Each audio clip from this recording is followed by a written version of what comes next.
Ok, vamos entonces con esta segunda parte de la clase. Estaba Carlos complementando entonces la lectura del artículo 317. Estábamos hablando de esa última parte del artículo 317 y se refería en este caso a los funcionarios públicos y funcionarios públicos, en donde se establecía que se daba, si se llega a dar un ilícito, el incumplimiento de un ilícito, una pena al doble de lo que esté establecido o tipificado en la normativa. Además, le decía yo a Carlos que vamos a revisar eso con bastante detenimiento porque no solamente se refería en esa primera parte a los funcionarios públicos. Ya lo están mandando por el grupo y lo graban. Ya va, tengo problemas con el audio. Dame un segundo, perfecto. Seguimos admitiendo aquí las personas que están ingresando. Ok, entonces hablábamos que no solamente hablábamos de ese proceso de los funcionarios públicos, sino que la ley tributaria fijará en la entrada en vigencia de las normas. Esto es un tema bastante controversial. ¿Por qué? Porque muchas veces en la misma ley dice cuándo inicia en vigencia una normativa. A veces tiene una vigencia inmediata, a veces la vigencia está diferida a un lapso de tiempo tipificado en la misma normativa, pero se ha dado el caso de que no aparezca el inicio de esa normativa, cuándo entra en vigencia la normativa. O se hace la modificación de la ley, pero no se dice cuándo inicia la vigencia. Entonces, la misma Constitución, recuerde que la Constitución debe establecer principios fundamentales, pero miren cómo este artículo 317 inmediatamente dispone una cantidad de tiempo. ¿Cuántos son ese tiempo? 60 días continuos. O sea que cuando hablamos de continuos, eso significa que no vamos a contar fines de semana, ni sábados, ni domingos, sino que vamos a tener esa posibilidad entonces de que la aplicación se va a dar 60 días después de la publicación en Gaceta Oficial. Eso es interesante porque van a encontrar ustedes muchísimas veces como contadores públicos creaciones de normas en materia tributaria, modificaciones o reformas de leyes o reglamentos que no tienen allí plasmada cuál es la vigencia. Eso luego está de todas maneras claro en el Código Orgánico Tributario vigente para el momento que ustedes estén consultando, pero recuerden que la Constitución debe estar o debe darse cumplimiento, o sea que la disposición por generalidad son esos 60 días continuos que establece el artículo 317. No sé si eso queda claro entonces allí y era parte entonces la necesidad de revisar la lectura de ese contenido que estaba haciendo en un momento determinado Carlos. No sé si Carlos quiere seguir con la lectura o otra persona continúa con la lectura del artículo. Buenos días, profesor. Buenos días, Sí, Génesis, ¿cómo estás? Bien, yo puedo continuar con la lectura. Perfecto, vamos a silenciar los demás micrófonos. Vuelvo a activar el suyo, Génesis, que tenemos allí el audio un poquito entrecortado. Continúa, Génesis. Activas el micrófono nuevamente y continúa, por favor.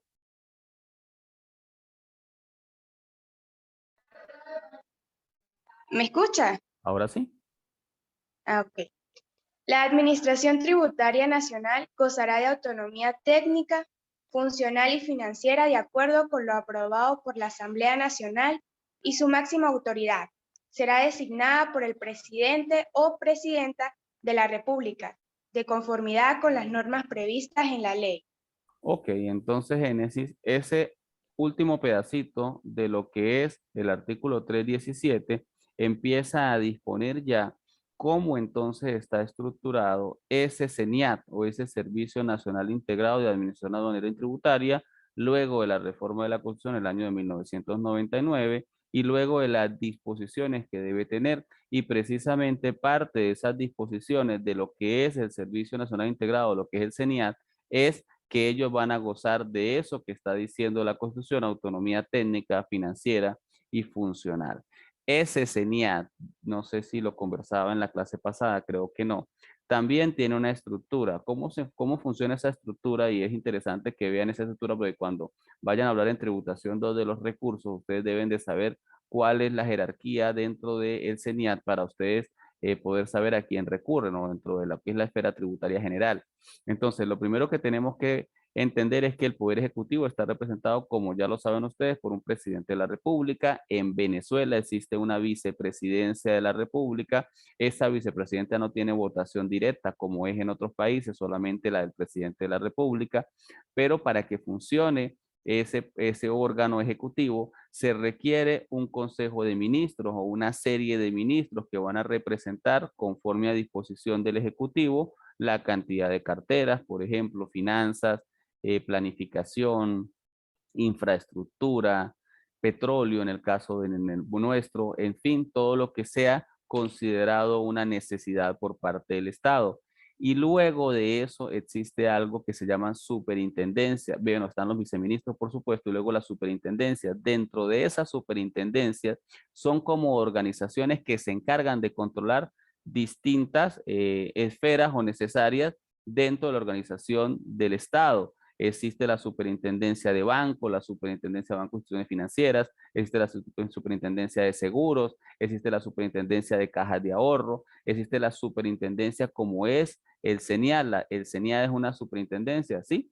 Entonces, de cierta manera, lo que vemos es allí cómo existen distintas organizaciones. Esas superintendencias tienen a su cargo, tienen como cabeza principal de trabajo un superintendente. Este caso, preciso de lo que es el Poder Ejecutivo, lo está representada por David Cabello, tiene ya bastante tiempo. En su momento, Bielma Mora, que era una persona aquí del Estado, también fue representante de esa organización.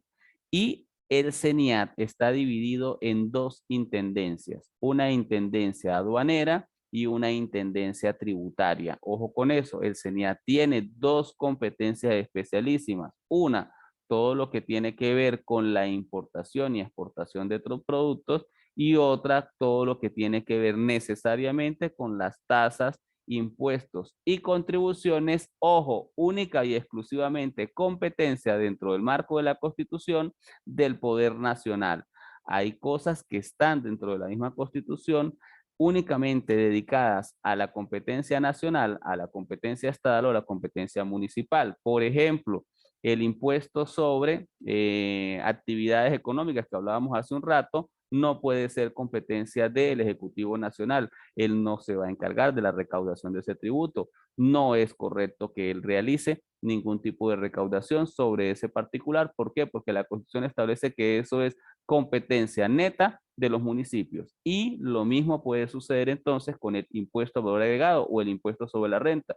Ningún municipio o ningún estado puede cobrar el impuesto sobre la renta. Es un tributo única y exclusivamente atribuible al Poder Nacional, ¿ok? En este caso, a esa superintendencia, que es el famoso CENIAL, a cargo de ese superintendente que tiene entonces dos intendencias, o sea que van a ser nombrados dos intendentes. El intendente que va a trabajar todo lo que es tributos internos, que son todos esos tasas, impuestos y contribuciones, en la generalidad de lo que son los tributos, y lo que va a ver con importaciones y exportaciones, que va a tener con impuesto de nacionalización y lo que son las tasas arancelarias. ¿Para qué? Para tratar de llevar entonces a feliz término cómo funciona ese proceso. ¿Por qué? Porque allí también se tiene que pagar un tributo, se tiene que pagar un impuesto. La ley de aduanas establece también entonces todo un proceso legislativo, todo un proceso de generación de dinero para el Estado a través de esta base tributaria. Ahí es entonces el CENIAT el que tiene la competencia también de esa recaudación. Eso significa que en materia aduanal tenemos aduanas de contexto marítimo, terrestre y aéreo. Entonces vamos a tener aduanas principales y vamos a tener aduanas subalternas, tanto desde el punto de vista de aéreas, terrestres o marítimas, en cualquiera de esos contextos. En el caso nuestro, en el caso del estado Táchira, tenemos una aduana terrestre con una principal, que es la aduana de San Antonio, y tenemos una aduana subalterna, que es la de Ureña, pero también tenemos una aduana aérea, que es la aeropuerto de Santo Domingo, Buenaventura Vivas. Eso es una aduana aérea, eso está catalogado, aunque prácticamente algunos son los vuelos muy poquitos charter que salen para el exterior, pero está catalogado como aeropuerto internacional. Entonces tenemos una aduana aérea porque allí pudiera generarse un procedimiento entonces de importación o exportación a través de esa vía.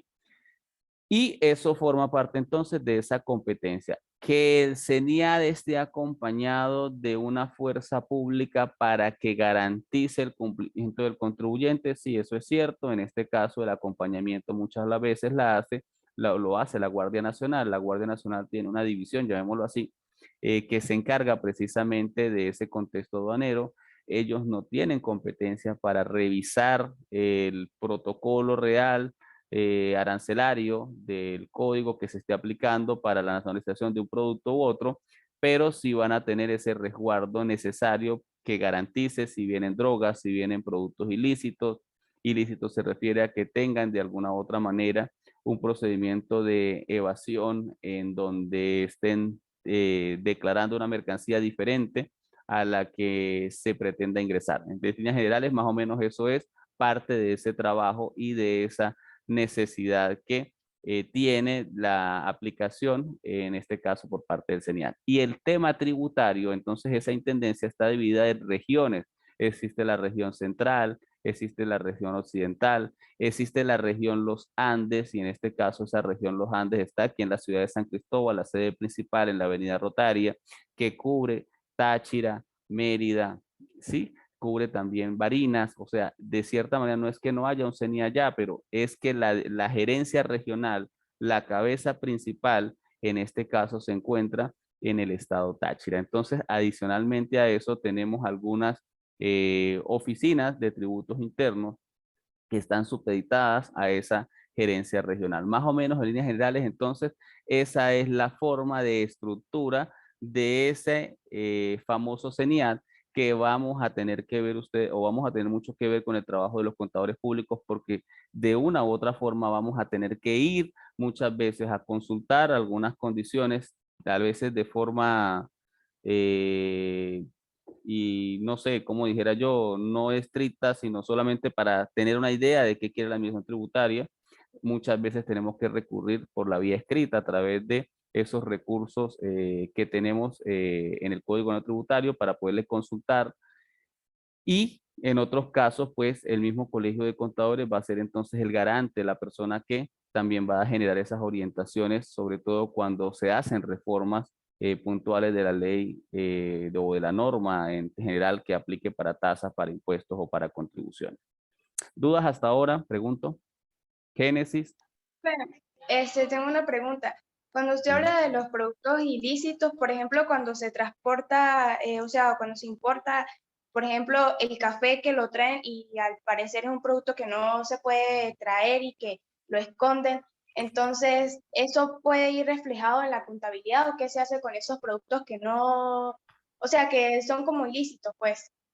Ok, Génesis, gracias por esa pregunta y está muy interesante, menos que tiene que ver con las últimas declaraciones del café aquí en la región, ¿no? Lo primero que tenemos que ver es que primero nosotros no somos el común denominador de las personas que están por allí hablando en el sistema tributario, ¿ok?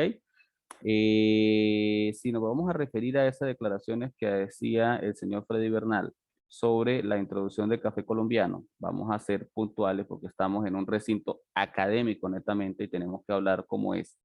Primero, el café que está ingresando, sea colombiano, sea chileno, sea de donde sea, está ingresando a Venezuela de una forma ilícita. ¿Por qué? Porque está ingresando por las trochas, no está ingresando a través de un proceso de nacionalización. Para que se dé el proceso de nacionalización, es probable que se pague o no se pague tributos. Te voy a explicar, Génesis. Le decía hace un momento que existe la intendencia tributaria. Si es correcto, esa intendencia tributaria se va a encargar, aunque no estamos hablando hoy de aduanas, pero es interesante la pregunta porque no la podemos dejar en el aire. Esa nacionalización genera la necesidad de que el contribuyente, quien vaya a importar el café, si es que lo vamos a importar de aquí de Táchira, tenga que hacer un poder a un agente de aduanas. El agente de aduanas es un profesional que a veces es un licenciado en ciencias fiscales, a veces es un contador público, a veces es un licenciado en administración. Cualquiera de ustedes puede llegar a ser un agente de aduanas. Para eso se requiere una licencia que la otorga, en este caso, el Estado, y esa licencia la otorgan para lugares geográficos específicos y para aduanas específicas, Génesis. O sea que si usted va a traer por lo menos una mercancía de Colombia, usted debe contratar un agente de aduanas que tenga la posibilidad de traer mercancía por una aduana terrestre, porque seguramente la va a pasar por Cúcuta o por Ureña, perdón, por San Antonio o por Ureña, y necesita que tenga licencia para trabajar en esa zona geográfica. Si lo va a hacer a través de Puerto Cabello, entonces una aduana marítima con otras condiciones diferentes, son agentes de aduanas que trabajan de forma diferente. Ese agente de aduana va a ser el intermediario entre el contribuyente y el CENIAT. O sea que usted nunca va a poder llegar a la aduana y decir, mire, traje tantos kilos de café o tantas cantidad de café. No, eso lo va a hacer esa persona, y todas las veces que se vaya a hacer un proceso de importación o exportación, existen algunos convenios que favorecen la no aplicación de la doble tributación. Eso quiere decir que si ese café en Venezuela no tiene IVA y en Colombia supongamos que lo tuviera, cuando usted va a comprar el café a su proveedor en Colombia, usted le va a decir, necesito tanta cantidad de café, pero va para exportación. Ellos tienen que hacer una factura con todas las condiciones legales, pero sin IVA. Y todo producto Génesis que salga de Venezuela, que vaya a ser exportado hacia otro país, debe salir en la misma condición, sin IVA, así el producto tenga IVA. Se supone entonces que el IVA se va a pagar al momento de la nacionalización. ¿Qué se hace? Se va a revisar el código arancelario y se va a revisar la tasa arancelaria. Es probable que haya, cuando hay productos de primera necesidad, habría que revisar en este momento el café dentro de esas condiciones, o el azúcar o algunos de los que son de primera necesidad, si tiene pago de tasa arancelaria. Muchas veces la tasa arancelaria es cero. Cuando hay algunos tratados de libre comercio, que es lo que firman los países, cuando hay convenios como el Mercosur, como el CARICOM, en fin, esas generan unos códigos que van a tener como tasa arancelaria cero. Eso quiere decir que es completamente lícito traer el café, solamente que debe hacerse dentro del proceso correspondiente a través de un agente de aduana, a través de una aduana principal, con la revisión previa que se va a hacer de ese producto, de que sea café y no sea otra cosa diferente al café, como leche, como azúcar o como algo ilícito, como cualquier droga o estupefaciente. Y eso implica que es muy probable que ese café ingrese a Venezuela sin el pago a veces de un tributo. Pudiera pasar con el café, o puede que pague lo que esté tipificado en el código arancelario, que siempre va a ser del 1% al 5%, o sea que no va a ser un monto tampoco excesivo. Y si el café no tiene IVA, pues no tendrá IVA. Si el café tiene IVA, pues se le grabará entonces el 16%.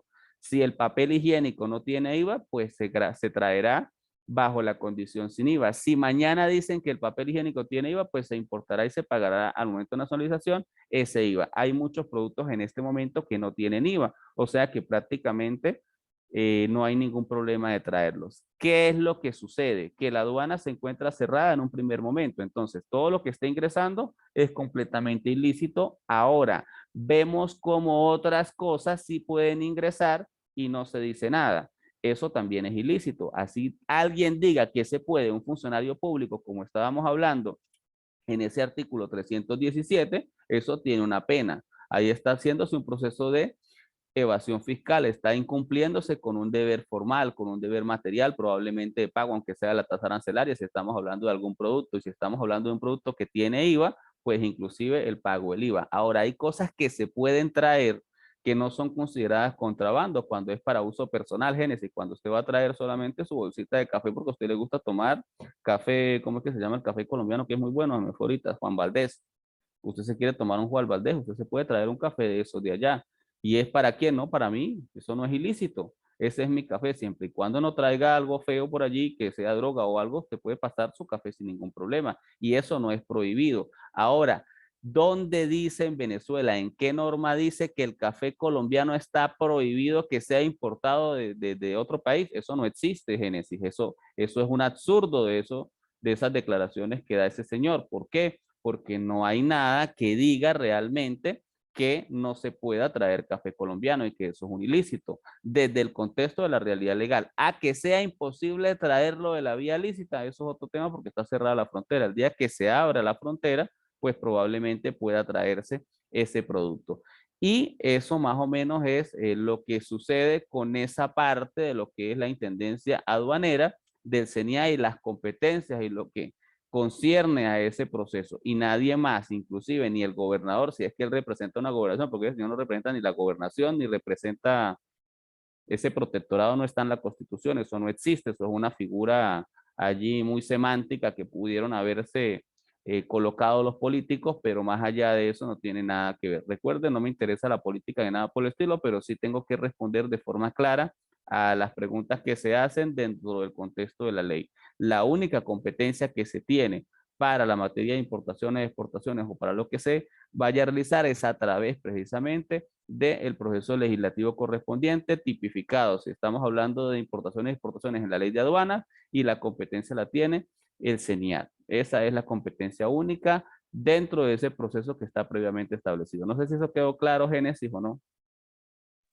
Sí, profe, ya me quedó claro. Solamente tenía como la duda porque sí había escuchado que el protectorado quizás no podía traer café, entonces lo traen como escondido. Entonces, ¿me entiendes? Esa era mi duda y entonces Correcto, quería eso es que... correcto. Siempre va a haber algún tipo de productos que están en contrabando. Es interesante que ustedes como profesionales sepan cuál es el procedimiento correspondiente y eso es parte de la asesoría que se le da a sus clientes o a los contribuyentes. Se le dice, usted sí puede traer lo que usted quiera. Supermercado Barata tiene muchos productos a veces que uno ve que son productos colombianos y yo dificulto que ellos lo hayan traído por la trocha. Seguramente hicieron el procedimiento correspondiente. A lo mejor trajeron el producto y si la aduana de aquí está cerrada, lo hicieron por Puerto Cabello. Muchas cosas están entrando por allá. Entonces lo montan por Cartagena y dará la Profe, vuelta. No sé. Ajá, dime. profe, pero con Rosbelly. respecto a lo que está diciendo mi compañera, sí, con respecto a lo que está diciendo mi compañera Génesis, esa ley que él sacó, o esa ley no, porque ni siquiera es ley, eso que él dijo en esa rueda de prensa, es como todo lo que hace el gobierno, eso es un beneficio propio para él, porque Sí. él estaba sacando un producto y su competencia directa era el café colombiano. Eso es correcto, aunque no queremos hablar de política en clase, porque nos podríamos desviar y podríamos herir susceptibilidad de Rosbelli. Lo que sí me interesa aclarar de esto son cosas como, primero, no hay algo que diga que es ilícito el café colombiano.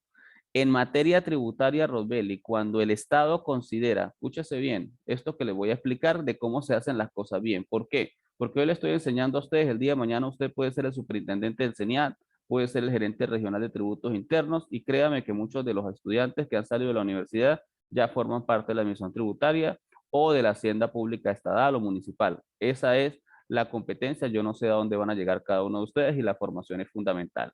Si se quiere de una u otra manera minimizar el ingreso de un producto, ¿cómo se hace? A través de la vía correspondiente, que es subir la tasa arancelaria. Si tú subes la tasa arancelaria, ¿qué sucede? Esa oferta y demanda que se haga de producción nacional va a contribuir a que se dé una estabilidad. Yo quiero seguir consumiendo café colombiano, bueno, pues pague más precio por eso y sigue consumiendo Juan Valdez, o sigue tomando Aroma, o sigue tomando, no sé, cualquiera de las marcas que quieres consumir de allá. De lo contrario, tendrás que tomar Fama de América, tendrás que tomar Con Café y todos los que estén en el territorio. No quiero hacerle propaganda tampoco a nada de eso, pero bueno, fue el punto que ustedes colocaron y me encanta que eso lo hagamos así porque eso es lo que genera clase. Ojo, ¿qué es lo que pasa? Que lo que están haciendo no tiene esa realidad. Si se quiere entonces minimizar el ingreso del café, suban la tasa arancelaria que seguramente eso va a disminuir inmediatamente el ingreso del producto. Ahora, decir que se prohíbe ¿por qué? Porque tiene que haber un justificativo. Eso hace daño porque es que entonces, ¿qué tiene que sea en perjuicio de la población? Ahora, que se debe tener unos controles fitosanitarios o sanitarios, en fin, dependiendo de el tipo de producto y más cuando estamos hablando de productos de alimentos, eso es correcto. Hay una permisología especial que tiene que tenerse para saber la calidad de los productos que se están importando. Es parte precisamente de esa situación que tiene o que se alega públicamente. De verdad, estaba tratando de ver los 7 delitos que le imputaron a Alex Sabat y no los he encontrado todavía puntualmente, pero es interesante, pues es cultura general, porque se habla entonces de productos alimenticios que ingresaron a Venezuela en unas condiciones, sabemos que eso fue así, pero más allá de eso, esto es, hay que ver si esos realmente son los delitos que se le están imputando de esos productos a Venezuela, que no tenían las condiciones. Eso sí puede Rosbelli decir que no puede ingresar un producto de alimentos porque pudiera generar un perjuicio para la salud. Entonces, allí sí hay una realidad de prohibición, pero siempre y cuando ese producto sea para consumo humano y no tenga ninguna sustancia que sea en perjuicio de la sociedad, el producto tiene que ser lícito. La única forma que tiene el Estado de interrumpir su ingreso es subiendo la tasa arancelaria, no tiene otra, porque el impuesto de nacionalización, escúchese bien, va a ser siempre el mismo. ¿Cuál es el impuesto de nacionalización? Pues pagar el IVA al momento del ingreso. Y si ya el IVA está tipificado en Venezuela, que es el 16%, que es la alícuota general, pues se pagará el 16% para ese momento. Ahí no hay otra cosa que hacer. Sí queda eso claro, ¿verdad? Bien. Vamos entonces a retomar la clase porque nos desviamos un poquito. Les había enviado en el grupo hace un momento un archivo que decía Principios Constitucionales Tributarios. Pueden abrir el archivo, por favor. Y vemos entonces esa información que está allí. ¿Quién quiere leer ese primer artículo? Si me interesa, es cortico. Ese artículo solo tiene 2 hojitas. No es una lectura súper grande, pero creo que resume de cierta manera esa base fundamental de lo que es el tema 1 y de lo que ya podríamos entonces ver dentro del contexto de la ley de impuestos sobre la renta. A ver, ¿quién me colabora con ese pedacito, ese primer párrafo?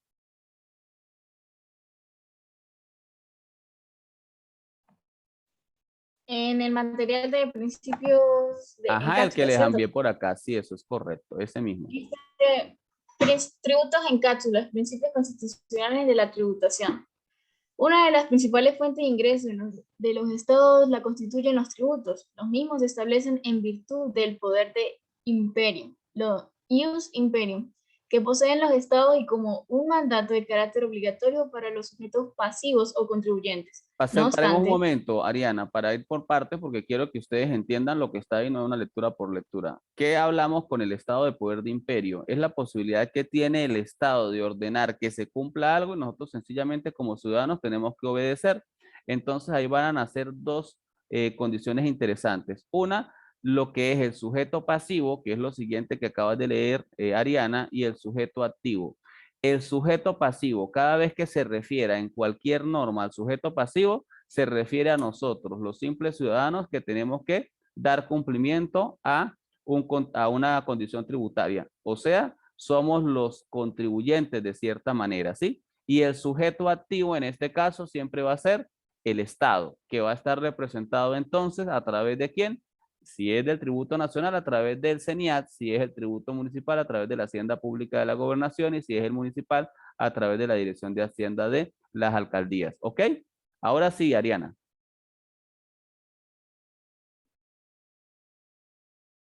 ok, ya voy. No obstante, que vamos ahí, de paso de los contribuyentes, no obstante, El establecimiento de tributos debe estar enmarcado dentro de principios generales y constitucionales que deben seguir y considerar los estados en su promulgación, así como las administraciones tributarias, los jueces y los contribuyentes en sus distintas situaciones.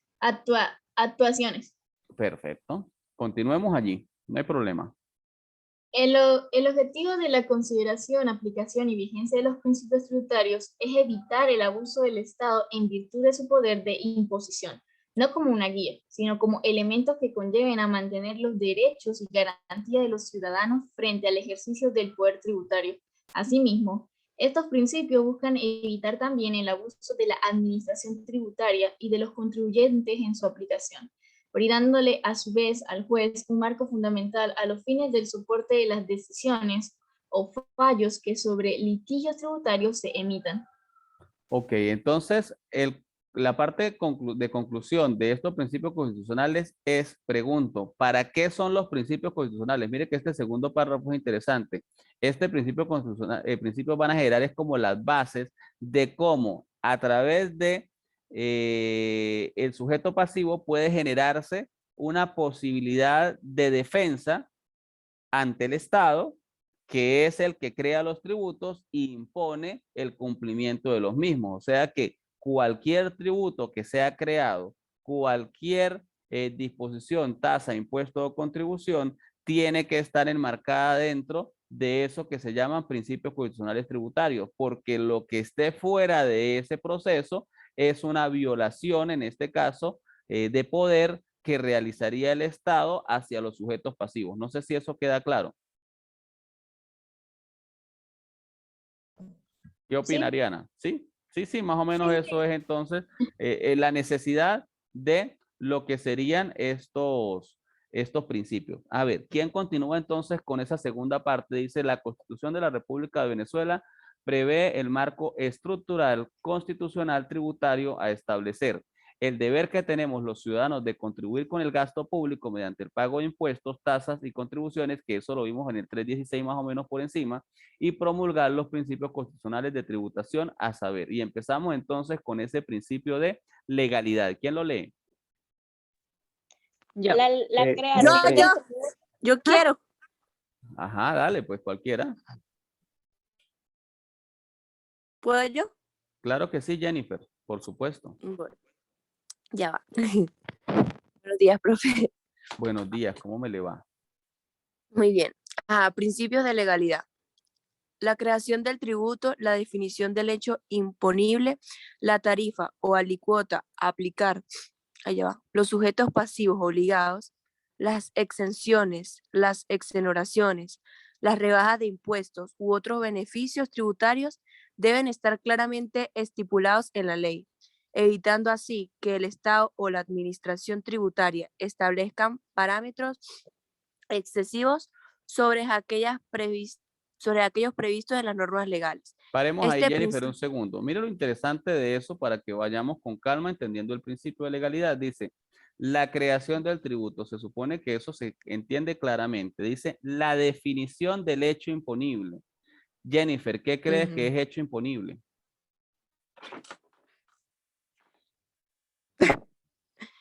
Miren lo interesante de como, la lectura, ¿sí? Porque es que allí hay el hecho imponible tiene que ver con eso que va a estar tipificado en la norma que da nacimiento a ese tributo. Hay distintos tributos y todos tienen hechos imponibles totalmente diferentes.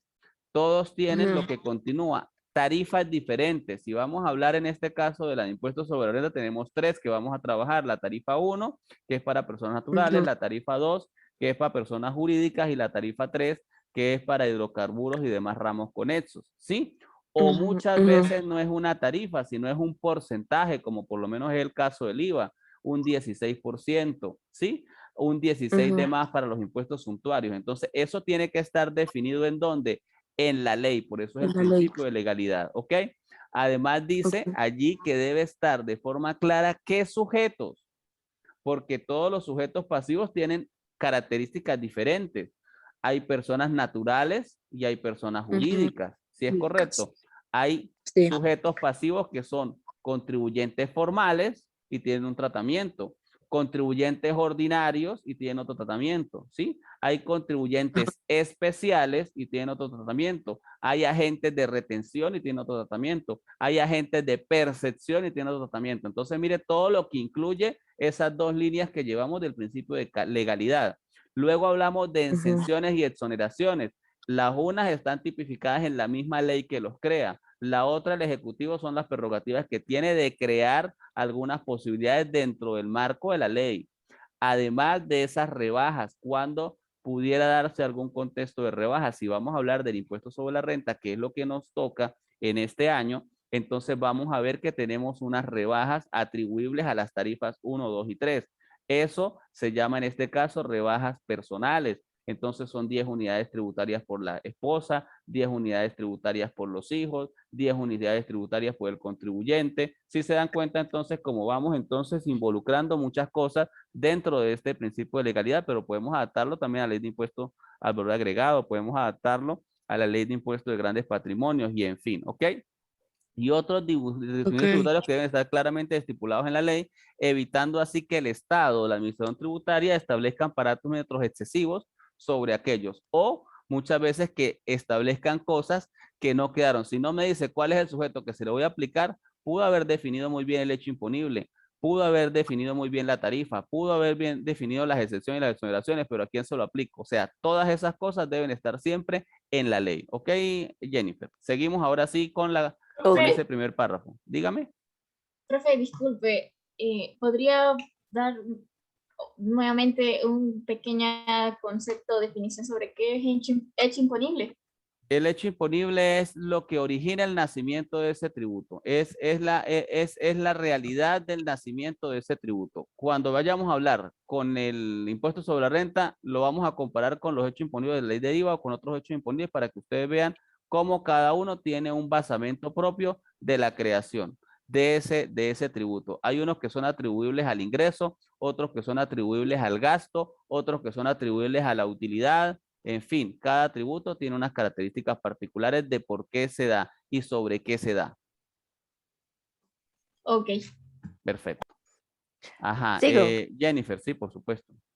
Ajá. Quedamos en normas legales. Este Ajá. principio de legalidad es complementado con el previsto en el artículo 3 del Código Orgánico Tributario, al establecer de manera clara los materiales que a las leyes los corresponde regular. ¿Hasta ahí Perfecto. o sigo con el otro? Siga con el de generalidad que es cortico. Ajá. Principio de generalidad. Toda persona tiene el deber de coadyuvar los gastos públicos mediante el pago de impuestos, tasas y contribuciones establecidas en la ley. Paremos un segundo allí. Quiero mostrarles lo siguiente. Cuando hablamos desde el contexto tributario, todos los años, tiene que crearse algo que se llama el presupuesto nacional. Ese presupuesto nacional debe crearlo la Asamblea Nacional. La Asamblea Nacional va a ver cuáles son los principales gastos de gasto público, pago de nómina a trabajadores de la administración o funcionarios públicos. Adicionalmente, cuál va a ser el gasto de inversión que se va a hacer en el Estado, en cada una de las materias, salud, educación, en fin. En este caso, pandemia, bueno, todo lo que corresponda.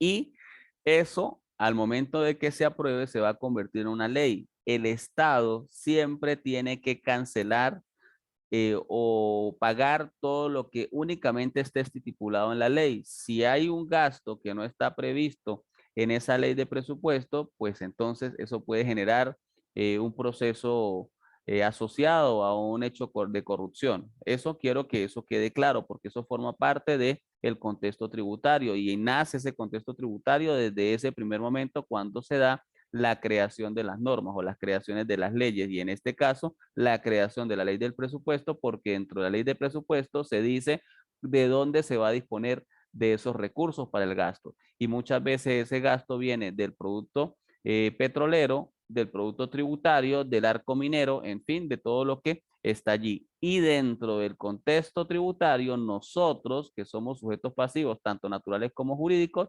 estamos en la obligación constitucional de contribuir dentro de nuestras capacidades a esas tasas, a esos impuestos y a esas contribuciones, Jenny. Bien, continuamos entonces con el siguiente principio, que es el principio de capacidad económica y contributiva. Si quieres lo puede leer, Jennifer. Yo lo Ahí leo. Ah, bueno, Dariela, no hay problema, Dariela Ramírez. Ajá. Principio de capacidad económica o contributiva. La implementación de los tributos debe considerar la capacidad económica o contributiva de los sujetos pasivos. No existe una definición jurídica de este principio. No obstante, la doctrina ha señalado que la capacidad económica se refiere a la situación patrimonial del contribuyente que le permite atender sus necesidades y compromisos económicos. Y por otra parte, la capacidad contributiva significa tener capacidad económica que le permita soportar el pago de tributos. Perfecto, o sea que eso se va a asociar a esa capacidad que tenga cada persona de poder tener un ingreso distinto. Todas las personas no ganan o no tienen los mismos ingresos. En función, por supuesto, de esos ingresos, tienen que entonces generarse ese proceso de capacidad contributiva. Si nosotros vamos a hablar del impuesto sobre la renta, les estaba mencionando que está, eso lo vamos a ver más adelante dentro de la misma ley, pero está enmarcado en 3 tarifas, la tarifa 1, la tarifa 2 y la tarifa 3. Y cada tarifa tiene unos porcentajes diferentes dependiendo de la utilidad de cada momento. Entonces, allí va a haber una tabla y esa tabla entonces va a permitir dar cumplimiento en el contexto de lo que es la ley de impuestos sobre la renta a ese principio que es el principio de capacidad contributiva. Tengo las 8:44 de la mañana, pues entonces ya se acaba esta primer lote de clase del día de hoy.